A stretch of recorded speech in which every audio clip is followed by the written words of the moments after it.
Kebanyakan orang memiliki pendapat bahwa cinta itu sesuatu yang alami dan tidak bisa dipelajari. Ini adalah sebuah prinsip kuno yang sudah usang. Memang betul, perasaan dan emosi yang timbul ketika tertarik dengan lawan jenis adalah sebuah proses yang alamiah, tapi proses itu pun sudah bisa dijelaskan secara ilmiah. Sekedar tertarik saja tidak cukup. Hanya karena Anda merasa deg-degan ketika melihat wanita yang menjadi minat Anda, bukan berarti proses untuk mendapatkannya akan terjadi begitu saja.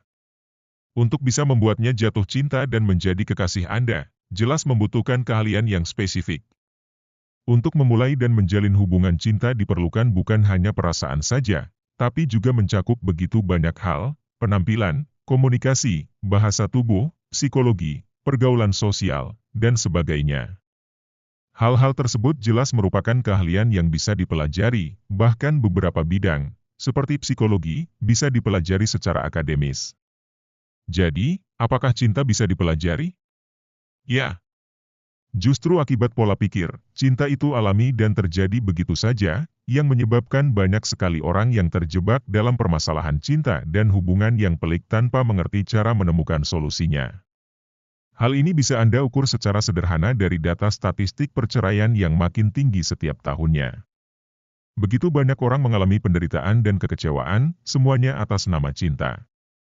Karena itu, mempelajari cinta dan semua aspeknya dengan baik sangat krusial untuk menciptakan hubungan cinta yang lebih sehat, ideal, dan menyenangkan bagi kedua belah pihak yang terlibat di dalamnya.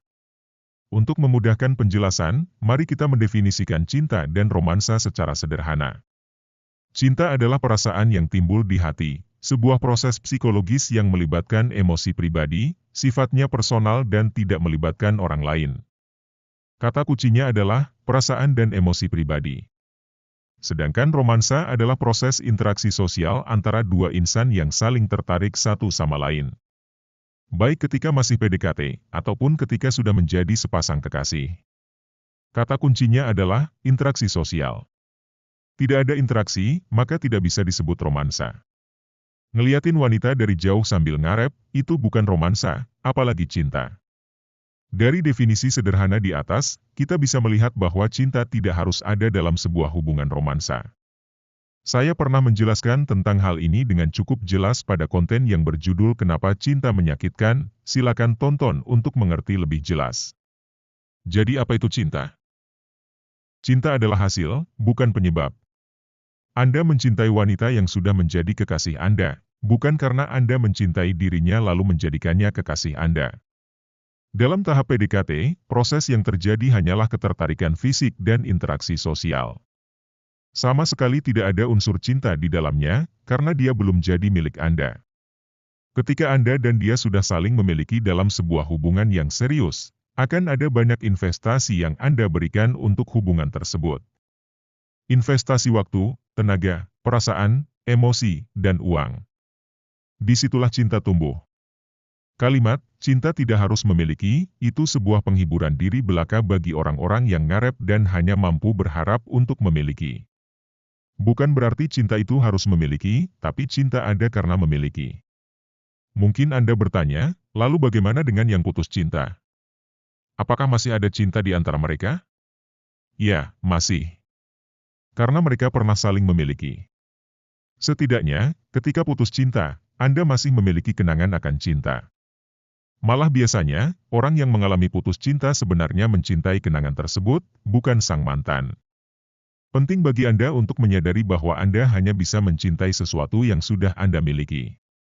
Dalam konteks romansa, jelas maksudnya adalah Anda dan dia sudah menjadi sepasang kekasih dan memiliki hubungan.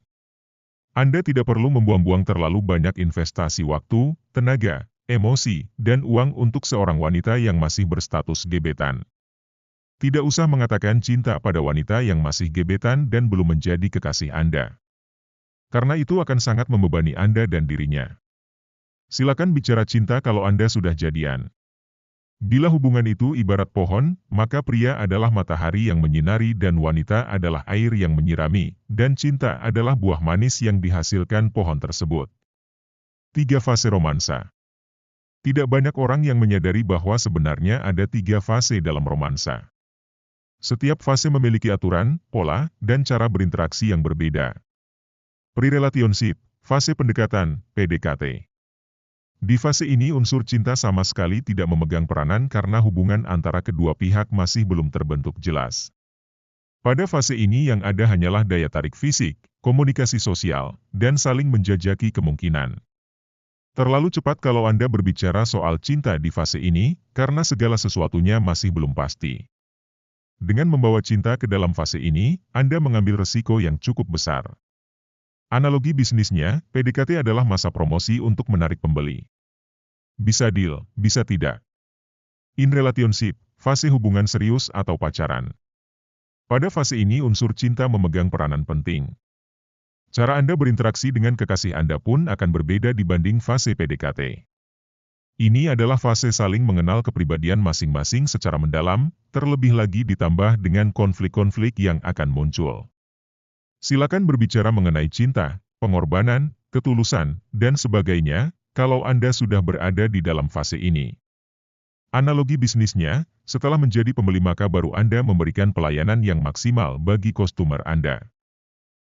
Post-relationship, fase putus cinta. Bagi Anda yang sudah pernah mengalami fase ini pasti mengerti bahwa setelah putus cinta masih akan ada begitu banyak konflik yang muncul. Konflik dengan diri sendiri maupun konflik dengan mantan kekasih Anda. Fase ini berfokus pada mengendalikan diri, emosi dan meminimalisir konsekuensi kerusakan yang mungkin terjadi dalam hidup Anda serta mempersiapkan diri untuk mendapatkan cinta kembali dengan kekasih baru. Analogi bisnisnya, bila customer Anda tidak lagi berminat membeli produk Anda, maka harus dilakukan evaluasi agar jangan sampai hal tersebut terulang lagi di masa depan. Rahasia romansa. Banyak orang mengalami kegagalan dan kekecewaan karena tidak menyadari adanya ketiga fase di atas. Ini mengakibatkan Anda melakukan hal-hal yang sebenarnya baik, tapi tidak sesuai pada tempat dan waktunya, membuat strategi Anda jadi meleset dan tidak efektif.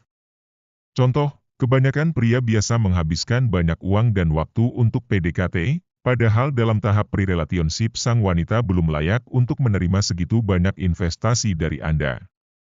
Nanti kalau dia sudah menjadi kekasih Anda, maka silakan memanjakannya sesuka Anda, karena toh dia sudah jadi milik Anda.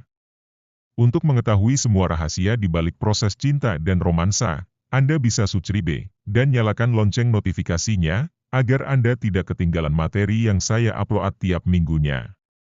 Dengan mengetahui semua pola tersebut, maka Anda bisa menciptakan sebuah strategi yang efektif untuk memenuhi tujuan Anda mendapatkan kekasih impian.